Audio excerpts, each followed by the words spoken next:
Okay, so let me just start by saying I am gay for Gavin. That is no secret to anyone. I am heterosexual, obviously. If you've watched any of my shows, you'll know that, but I have a strange affinity for Gavin McInnes, and if I was gay, I'd make him my boyfriend. So Tim Pool did a piece on Gavin McInnes being ejected with Owen Schroyer from InfoWars from the CPAC conference, which I think is a conservative political action conference, I think.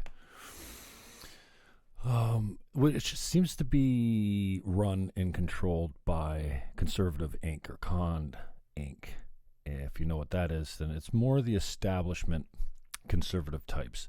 And Tim Pool, who is a self-declared milquetoast fence sitter, takes on this subject, and I'm going to take on Tim Pool. This is a little bit of what he was saying.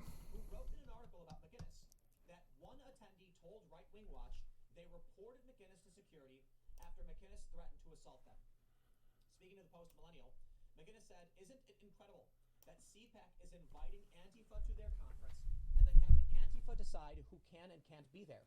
We have reached a new level of cuck." Isn't that a brilliant? It's my understanding that there was an event in D.C. and Gavin McInnes did mention violence, like getting violent and standing up and fighting back. And I think Gavin doesn't know where that line is. But okay, Tim. I love you, Tim. Tim, I like Tim Pool. I like Tim Pool because I find, he's a lefty like me. I'm a red-pilled green. I've been on the left for a long time, still lean left for social issues, and I like Tim because he's usually pretty objective. He's not much of a risk taker, and this critique of Tim Pool's bit on Gavin and Owen Schroyer will kind of tear that apart and prove it apart. So yeah, I'm a subscriber to Gavin McInnes. I think he's funny as hell. One of the funniest men on the planet right now. And it's McInnes, Tim. McInnes, not McGinnis like the beer. McInnes.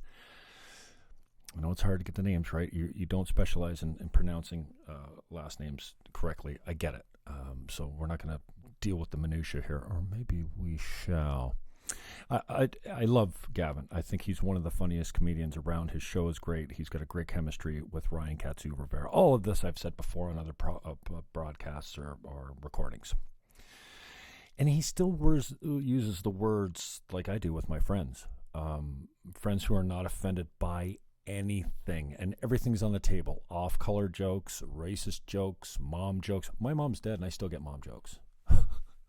Like sexual mom jokes about my dead mother. You have to roll with that stuff. And jokes that question one's sexuality are always on the table. And the more accurate, the more true, and the deeper, the more deep they cut, the funnier they are. So I love Gavin McInnes' humor. I still subscribe to that same humor when I roll with my boys that don't get offended easily. And I refuse to conform to the PC cancel culture. And yeah, now I don't come out here and use gay, and I do use gay and queer in the way I used to. I don't use the word faggot much anymore on my broadcasts, and that probably gets me shut down from here.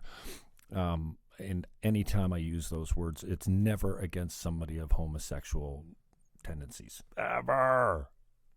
That's gay means that's stupid. Just like it did when we're in cool. So I like Tim because he's a lefty. But I find him to, for the majority of time, be objective. And Tim, we don't care if you're bald. Your future wife is not going to know, is not going to care that you're bald. I was bald 5 weeks ago. And I'm like, okay, you like wearing beanies, that's fine. But don't get all bent when somebody tries to take your hat off. I get it. You know, somebody should not try and take your hat off. But you should not care so much about the hair on your head. Your future wife will not care. Trust me. So Tim comes out here and says, in my general understanding, I don't think you want to understand this because you get it. You're not an idiot, Tim. You're a clever guy. You're deeply insightful, and you do your homework. But then you go on to say Gavin is deserving of criticism. We're all deserving of criticism. But you go on to say that you're going to mind your own business and you don't really care about CPAC. Tim, you make a living. Your business plan is to make a living off of talking about other people. So you're not really minding your business. Kind of what I'm doing now, talking about you. It's not minding your own business. So don't virtue signal.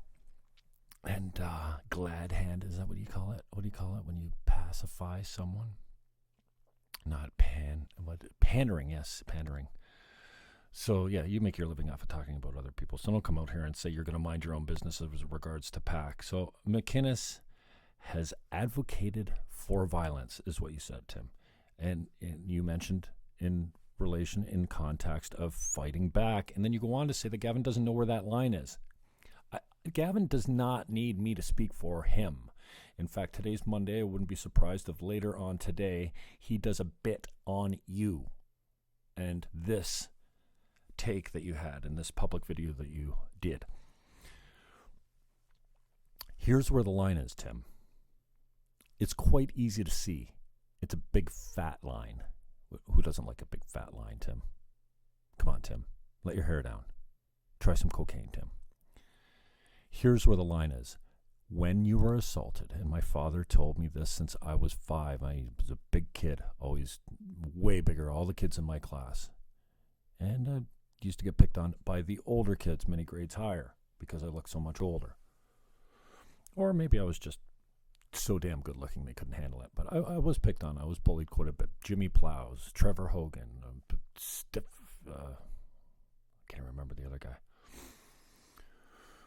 Jimmy Plows is the guy that got me when I was real young, and I used to get beat up and come home, and I'd be all shaken and stuff, and my father would say, "But fight back." And I never understood. Like, you're going to get hit anyways. You're not going to get beat up any further than you got beat up already, so might as well take your shots. So that's where we draw the line. I'm not speaking for Gavin, but when Gavin advocates violence, here's how I understand what he says to mean.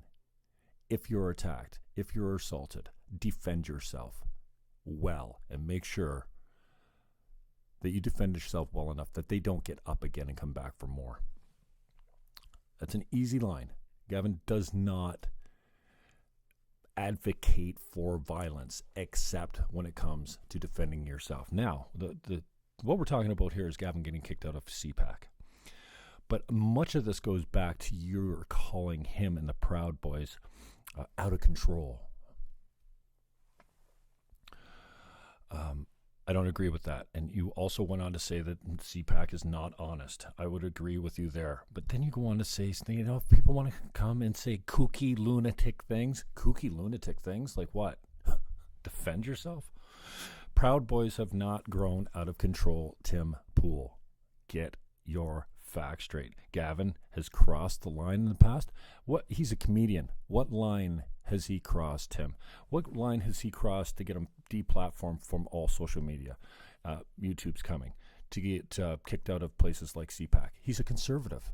These guys loved him until they got the Charlie Kirks of the world and the Ben Shapiros of the world. Love Gavin McInnes until they get so popular they don't need him anymore. Then he's a pariah. He's outcast. So I'm not sure what lines he's crossed in the past. Using offensive language? Maybe. If you're that milquetoast and that threatened by language, then Tim, you're in the wrong business. And he said things that are dumb. Yeah, Tim, I think you've said things that are dumb too. We all have. And this idea that he's drawn lines, crossed some lines in that regards, I think I'm quoting you verbatim, Tim. It's inaccurate. And why won't you stand for some of these freedom fighters that you refuse to take shots with? These guys are getting banned. You're not taking the unpopular opinions. You're not taking the arrows like these guys are. You're not getting banned from all social media platforms, but you're benefiting from all the work that these guys have done. And I want to know what you think, what lines you think that he's crossed, Tim. And please, if the Proud Boys grew into something ugly, please provide examples of what Gavin has done or said, or how the Proud Boys are a white nationalist hate group, or how they, are out of control. Please, Tim, provide examples. I don't hear you. And usually you're pretty good about providing data and examples for your end of the argument. On this video, I see none of it. So I'm a little triggered. I told you I'm gay for Gavin. I like Gavin a lot. I like you a lot, Tim. I listen to you every day. In fact, I get most of my news and takes from you. I don't agree with everything. Do I have to say that? Like, really? Obviously, no one agrees with everyone all the time, but I like your objective takes. Just like Ben Shapiro or Gavin McInnes, I don't have to agree with everything they say. And shout out to Tim Hortons. There's a free plug for you. So I'm not sure how long this video is. Hopefully I'm recording. The worst is when you go around to the corner of the camera and you see that the numbers are not rolling and you have to redo everything. That sucks. So Tim, I'd love for you to give us some examples of how you think that Gavin has broken the rules that you stand for. And if you're going to stand for free speech, Tim, then you have to accept the ugly side of it. And that means accepting, you don't have to hang around with them, but you need to accept and defend the people that speak the ugly. Now, I don't know that Gavin has used all that much ugly, unless you're easily offended. But,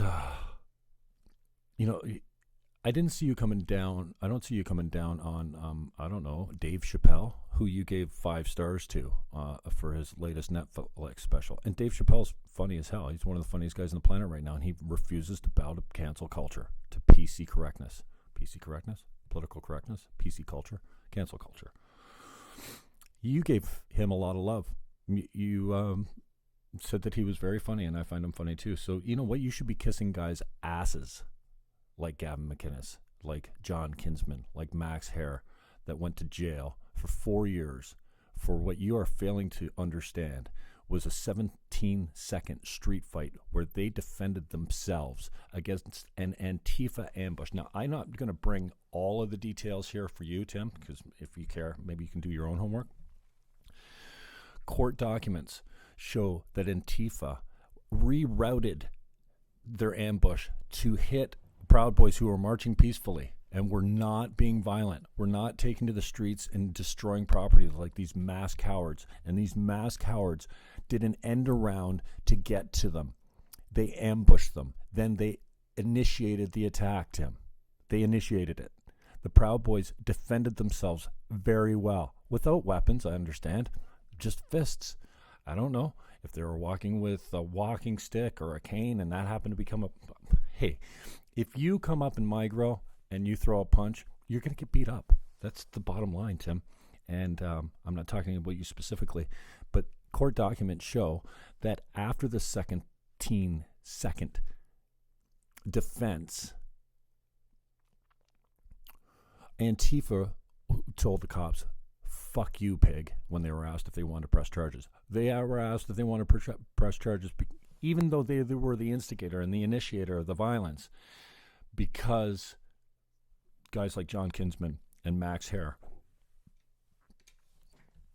who are marching peacefully and minding their own business and got rolled up on by masked cowards, they defended themselves too well, and that was their crime. The Antifa supposed victims were told the cops, "Go fuck yourself. Fuck you, pig." And they refused to press charges. So who brought the charges? The DNC and Balasio's NYC leftist corrupt leadership. And that's basically it. So how do you know that these guys aren't racist, Tim? Ask them. Ask them. Straight up. And I mean, ask leadership. You don't ask the former wacko fringe members that were expelled for not espousing the same beliefs of the Proud Boys now. So this has been taken way, way too far. And this idea that Proud Boys, who's basically started as a joke and is basically a drinking club for a bunch of conservative men, Christian, I think, in a lot of times, but they're very diverse as far as colors and races and sexual orientation. There are gay Proud Boys. There are black Proud Boys. In fact, John Kinsman is married to a black woman. He has a black child. And if you go to justiceforliberty.com, you can give to that family, because John is now incarcerated for 4 years in prison. 4 years, not weekends. 4 years of hard time for defending himself against a bunch of Antifa thugs and victimless crime, where the DNC controlled liberal leadership of the New York City Police Department, brought the charges and rigged the trial. They would never take pictures of John and his wife, his black wife, when they were in court. Only when John's wife was not standing beside them did the cameras click. These guys went to as much trouble to try. When John was holding up his hand to say get away, they were on the ground taking a picture from the bottom to make it look like his, that Russian salute that they used to do. They just will stop at nothing. JusticeForLiberty.com. Go send them some money. Share this video if you like it. Also, I have a Patreon account that I've never received a donation from. It is called patreon.com/free speech. Send me $5 so I know it works. At least you could be my first Patreon, my first donation. I've had a couple super chats, but now that I'm on the restricted list for YouTube, I don't have my live privileges anymore. Max Hare, John Kinsman are doing 4 years right now. I'm not sure if Max Hare has a funding site, but Justice for Liberty is John Kinsman's site. That's where you can give money to his family, his wife, and his child, whose name is Liberty. JusticeForLiberty.com. realestate@teamniagara.ca is the only email that I am allowed to give you at this point. Share, subscribe, talk about it downtown in the comment section. And don't forget,